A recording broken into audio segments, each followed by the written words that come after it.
Fala galera, beleza? Aqui é o Rafa. Nós estamos nesta jornada online, essa jornada de aulas remotas.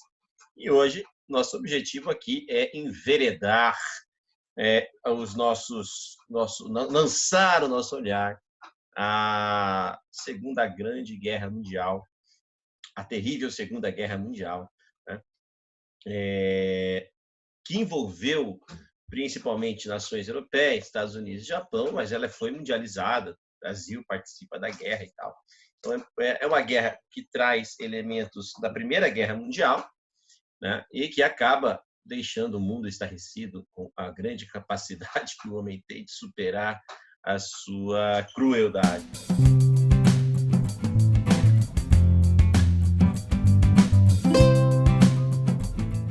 E então, a aula de hoje a gente vai falar um pouco sobre a Segunda GM. Bem, a primeira coisa, eu quero dizer que a Segunda Guerra não resolve os problemas anteriores. Tem um cara chamado Winston Churchill, ele vai dizer o seguinte, ele diz assim que... Deixa eu só anotar a hora aqui, gente. Beleza, para eu ficar de olho no tempo. Tá? Ele diz assim, a Primeira Guerra não resolveu as disputas dos países que estavam ali envolvidos, né? Então, o Churchill dizia que a Segunda Guerra nada mais era do que uma continuação da anterior. A Alemanha continuou as suas ambições no continente europeu, agora, né, totalmente represa pelo que ficou estabelecido no Tratado de Versalhes. O Japão continua a sua política imperialista na região do leste asiático, assim como os Estados Unidos também têm interesses na Ásia, e se esses interesses se chocam com o Japão, e na Europa, os interesses americanos são fundamentais para a manutenção daquela hegemonia que os Estados Unidos conquistaram logo após a Primeira Guerra Mundial. Agora os Estados Unidos querem defender sua posição de liderança mundial, de maior nação do mundo. Então ele vai entrar na guerra porque ele tem que defender sua posição, certo?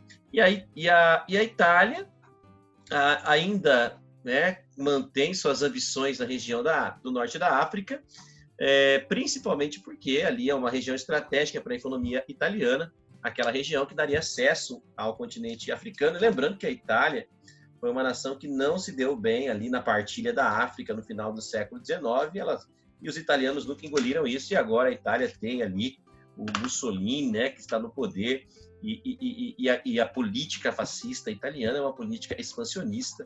Então a Itália ainda continuará a impor ali as suas intenções na região norte da África. Ou seja, o mundo todo está envolvido, e você não pode esquecer que o Tratado de Versalhes, ao invés de resolver o problema, o Tratado de Versalhes pôs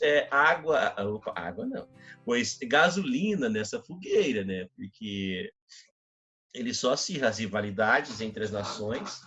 As nações vencedoras impuseram na Alemanha aquela vitória humilhante, acachapante, e a Alemanha nunca concordou com o que ficou estabelecido pelo Tratado de Versalhes. Pelo contrário, o Tratado de Versalhes só acirra os nacionalismos, né?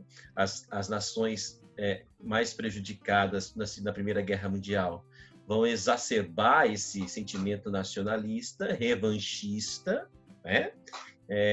Querendo uma reedição da guerra para solucionar o que não ficou definido ali ou resolvido na Primeira Guerra Mundial.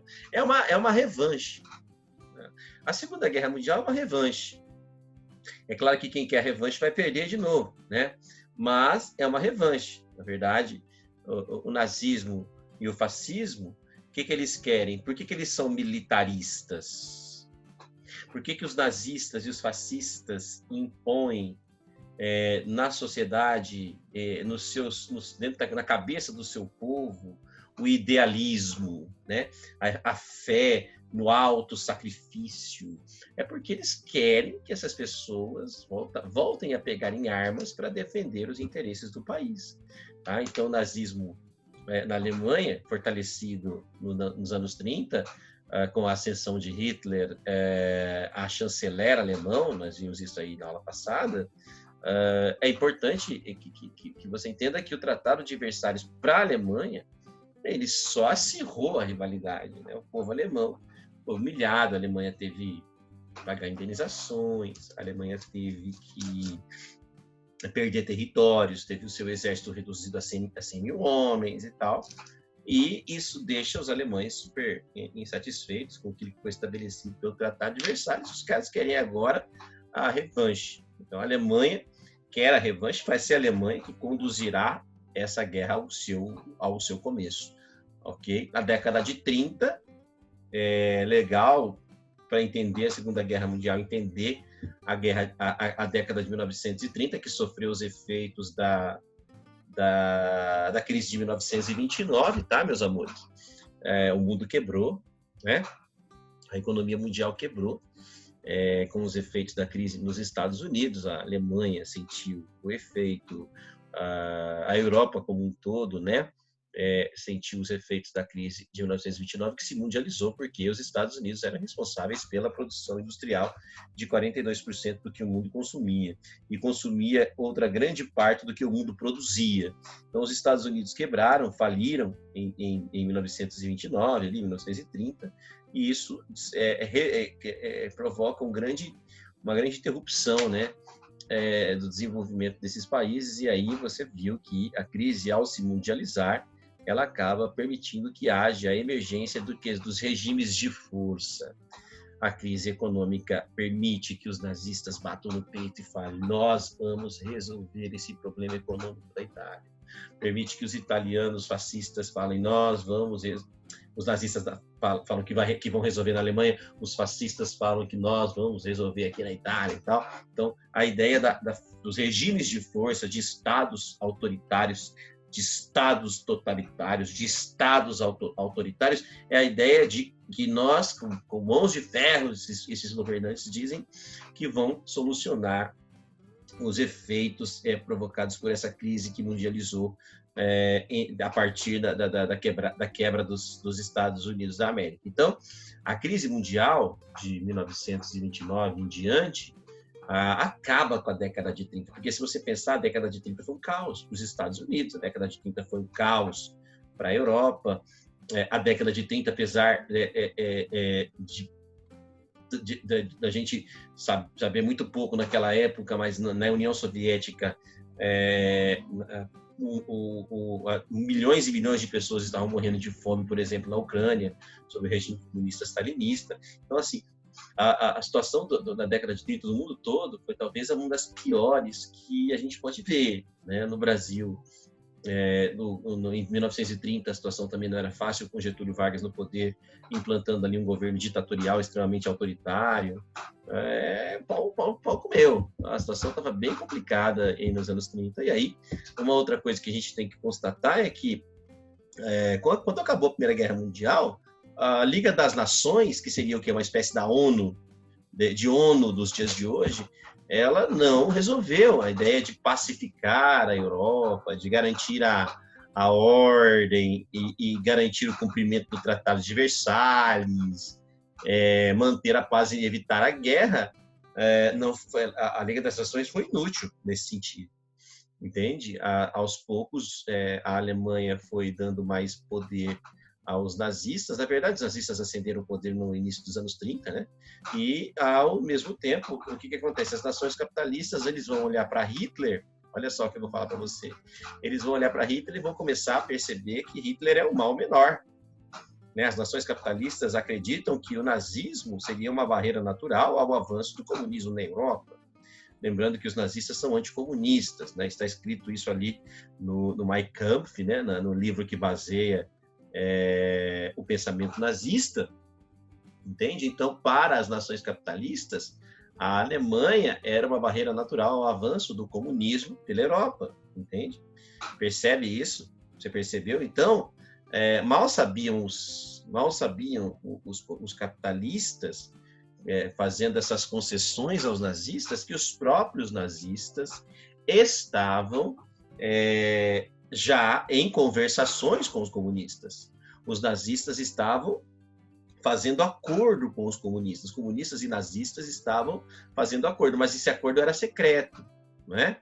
Esse acordo, essa política de não agressão, esse pacto de não agressão nazi-soviético foi pensado e arquitetado estrategicamente sem que as nações capitalistas soubessem.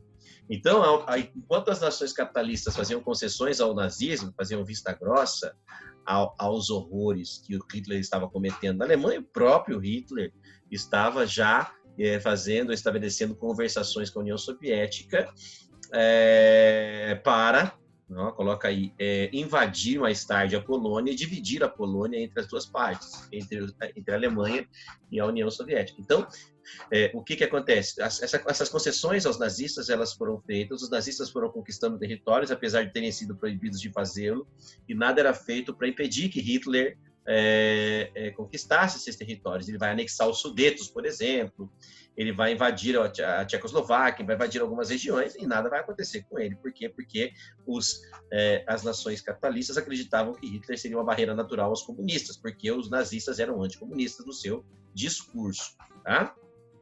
Mas, assim, à medida em que Hitler vai invadindo territórios, as tensões vão aumentando e o medo da guerra vai sendo cada vez maior, porque a Alemanha se vê encorajada, né? Ela vai conquistando territórios, nada é feito para impedir, até que Hitler recebe o ultimato. Então, se você invadir mais territórios, nós, as nações capitalistas, vamos invadir a Alemanha, como nós já fizemos, e vencemos vocês, né?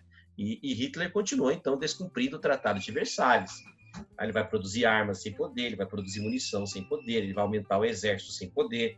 Tudo isso era proibido, mas o que ele faz? Ele descumpre tudo isso. Então, quando eu falo em descumprimento do Tratado de Versalhes, eu estou falando em aumento do exército, em fortalecimento militar, bélico, e fortalecimento e crescimento da indústria de armas e de munições. Então, a Alemanha vai aumentar o número de munições, a Alemanha vai aumentar o número de armas, a Alemanha vai aumentar o efetivo militar para 100, né? De 100 para 1 milhão de soldados. Cara, de 100 para 1 milhão de soldados, entendeu? E aí, gente, a Alemanha, ela tende a se preparar para a guerra. Assim, Hitler sabe muito bem que a guerra vai começar, então ele faz ali, eu vou colocar aqui para você, eu devia ter colocado no roteiro, mas aí você vai receber esse roteiro já com isso, tá? Porque eu estou gravando a aula sem você estar com o roteiro na mão, então você vai receber o roteiro atualizado, tá? Então, tá. Nós não podemos esquecer que Hitler faz um pacto, tá? Germano-soviético, tá? Um pacto germano-soviético é o pacto da Alemanha com a União Soviética. É um pacto da Alemanha nazista, soviético, pacto germano-soviético, ou pacto também você pode chamar de pacto Ribbentrop-Molotov. Molotov. Beleza? O pacto germano-soviético, Ribbentrop-Molotov, é o pacto de não agressão entre soviéticos e entre comunistas e nazistas, certo? Beleza? E aí, aos poucos, as nações elas vão se posicionando umas com as outras. Assim, basicamente, a Europa se divide em as nações do eixo. O eixo se limita aí ao alinhamento da Alemanha nazista com a Itália fascista e o Japão, certo? Esses três países estão alinhados em seus interesses, enquanto Inglaterra e França se unem na condição de potências capitalistas que estão se sentindo ameaçadas por esse revanchismo aí do eixo. Os Estados Unidos inicialmente mantêm-se isolados, como foi a posição deles na Primeira Guerra Mundial, e a União Soviética ainda meio de fora. Não esqueça do tratado com os nazistas, a União Soviética mergulhada na Revolução, está meio que de fora ainda dessa bagaceira aí, tá? Então, é mais ou menos assim. Quem está preparadinho para a guerra no começo da guerra é a Alemanha, a Itália, o Japão, a Inglaterra e a França, certo? Depois, essas nações que eu não falei vão entrar. Hitler deu uma demonstração de força na Guerra Civil Espanhola, quando eles ajudaram o ditador Francisco Franco, na Espanha, a derrubar um regime militar um regime republicano instaurado democraticamente na Espanha. Tá? Então, Hitler ajuda o Franco, que seria uma espécie de fascista espanhol, né? E Hitler, então, apoia a ditadura do Francisco Franco numa guerra civil que dividiu a Espanha entre os apoiadores de Franco e os defensores do regime democrático republicano naquele país. Os alemães vão bombardear o país. E o que é a Guerra Civil Espanhola, que geralmente cai no seu caderno? Isso aconteceu em 1935, tá? A Guerra Civil Espanhola, na verdade, foi uma oportunidade que os nazistas tiveram para usar as suas armas e treinar para a guerra. A guerra que estava para acontecer há 4 anos. Em 4 anos ela começaria. Então, a Hitler ajuda a implantação de uma ditadura na Espanha, que vai durar muitos anos e tal, nas mãos do general Francisco Franco, implantando ali uma ditadura com o apoio dos nazistas, que treinaram suas armas e bombardearam o país. O exemplo clássico dessa violência nazista contra os espanhóis foi a guerra, o bombardeio à cidade de Guernica, na Espanha, que acabou resultando nessa obra clássica do pintor Pablo Picasso, que é extremamente perturbadora. Eu falei para vocês, acho que já falei para vocês na aula passada, eu conheço essa obra, ela é bem grandona, assim, é uma obra que tem ali uns 3 metros de altura e mais uns 4 metros de largura, de extensão, assim, é uma obra enorme, um baita de um painel que se você... E eles foram colocados, ela é colocada de propósito, assim, no museu, lá no museu em Madrid, que é o Museu Reina Sofia, se eu não me engano, Reina Sofia, está no Reina Sofia. É um museu que fica em Madrid, ali perto da Plaza Maior, em Madrid, e eu me lembro que você vai andando pelo museu e você sabe que a única coisa que você quer ver no Reina Sofia é Guernica, né? E eles fazem propósito, eles deixam no final da exposição, tipo assim, meu Deus, não está aqui, tiraram a obra, você não vai ver mais a obra. Aí você vai entrando, vai procurando, de repente eles deixam, você entra numa porta, uma portinhola, e de repente entra num salão e você dá de frente com essa obra. Bom, a perna bambeia, você cai de joelho no chão e chora, porque ela é realmente fantástica. Beleza? Recomendo vocês, se Deus quiser, um dia vocês vão conhecer. Quem já conhece sabe o que eu estou falando. Certo, gente? Bom, o eixo começa a expansão. Aqui é o que, assim, a parte mais cai nas provas. Eu acho que é normal, é o desenrolar do conflito. O eixo, o Japão invade a China, a Itália vai invadir a Etiópia e depois a Albânia. Então a guerra começa. E a Alemanha, né, vai invadir a Polônia, invasão da Polônia pelos alemães, tá? Beleza? E aí a guerra começa porque a Alemanha estava proibida de invadir mais territórios, porque ela tinha sido alertada pelas nações capitalistas de que mais invasões não seriam toleradas. Mas, em contrapartida, Hitler já tinha combinado com o Stalin de invadir a Polônia. Então, assim, se ele invadir a Polônia, ele vai descumprir a promessa que fez às nações capitalistas de que não invadiria mais nada, mas, ao mesmo tempo, vai cumprir a promessa que ele fez aos comunistas de invadir a Polônia e dividir a Polônia. Ou seja, a guerra começa por causa da invasão da Polônia. Porque ninguém dá bola para o Japão invadindo a China, nem a Itália invadindo a Etiópia. Mas o que está acontecendo é mais a expectativa do comportamento dos nazistas. E o comportamento dos nazistas foi, é claro, o que se espera de nazistas, né? Eles vão provocar essa guerra invadindo a Polônia. Bom, uma parte importante dessa aula é a entrada dos Estados Unidos no conflito. Os americanos vão entrar no conflito depois que os japoneses os alemães alegaram que os japoneses atacaram a base naval, a base de Pearl Harbor, né? E aí os americanos entram em jogo, e aí vai haver um desequilíbrio de forças, porque os Estados Unidos entraram no lado das poderosas nações França e Inglaterra. E aos poucos aí o eixo vai sendo derrotado, tá, né? Nós não podemos esquecer que a Alemanha, agora Hitler vai trair os comunistas e vai invadir a Rússia. Isso lembra um pouco aquela história, né, do Napoleão invadindo a Rússia e tal, correto? E aí, mais uma vez, eles vão se dar mal, porque a Rússia não é um território fácil de ser explorado pelas forças armadas. Então, os alemães vão ter muita dificuldade ali na campanha da Rússia e vão sofrer seguidas derrotas ali na região, e batalhas importantes serão travadas naquela que vai ser uma das mais sérias derrotas dos nazistas, que seriam as derrotas para os russos. Tem uma coisa interessante nessa história, que agora, com a traição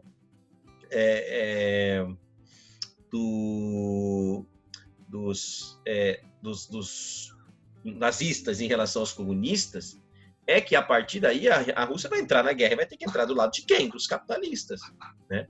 Porque ela foi traída, então ela vai se envolver aí com os aliados.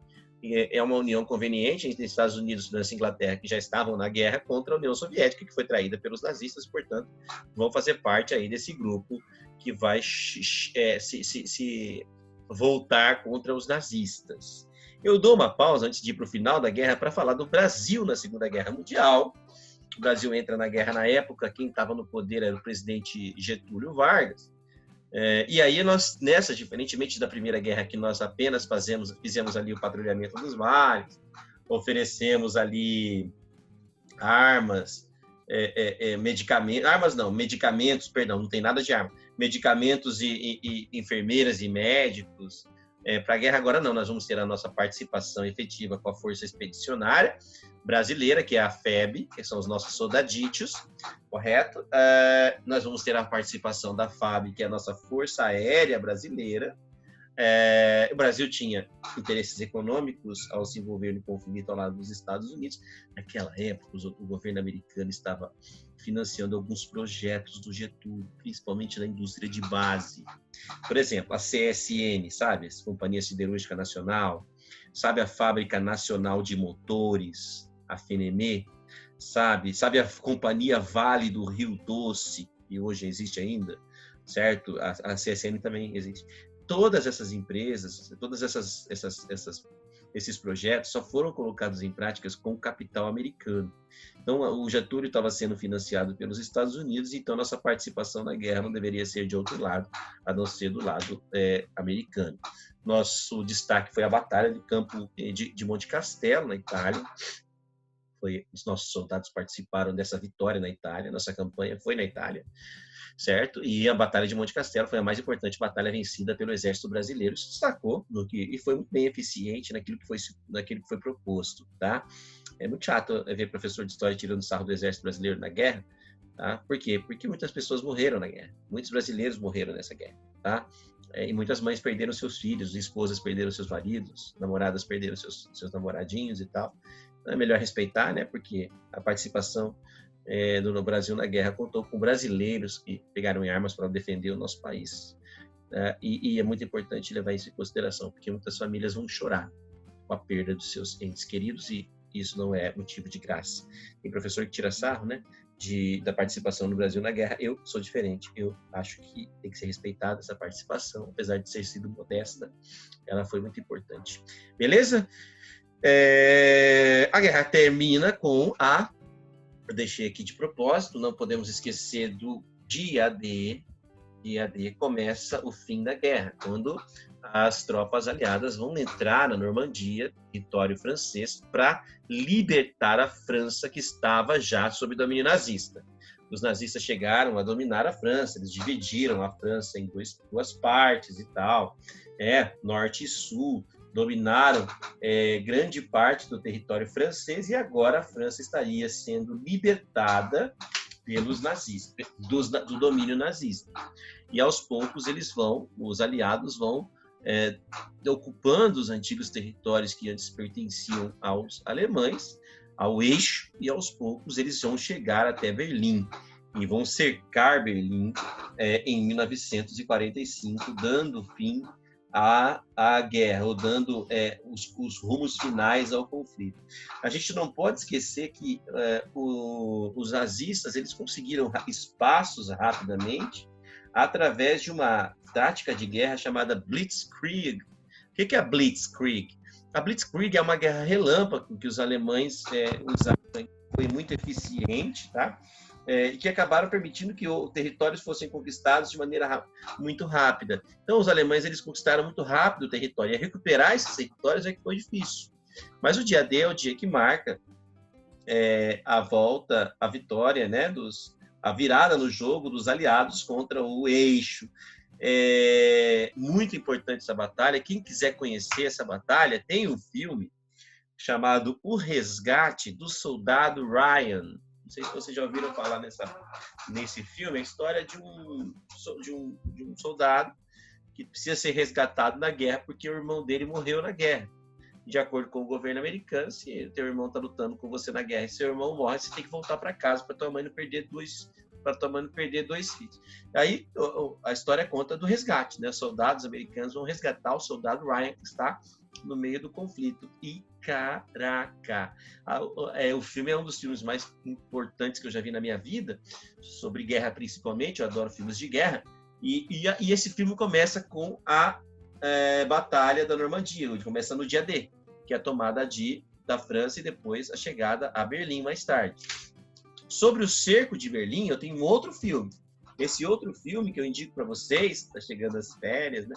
É A Queda. Já ouviram falar A Queda? A Queda conta os minutos finais, os dias finais do nazismo na Alemanha, beleza? Isso é também uma indicação. Então, eu estou indicando 2 filmes para vocês entenderem o final da Segunda Guerra Mundial. A Queda, beleza? Que mostra o cerco a Berlim, de fato, mostra exatamente o cerco a Berlim, e o resgate do soldado Ryan, que seria o início da virada dos aliados contra os nazistas.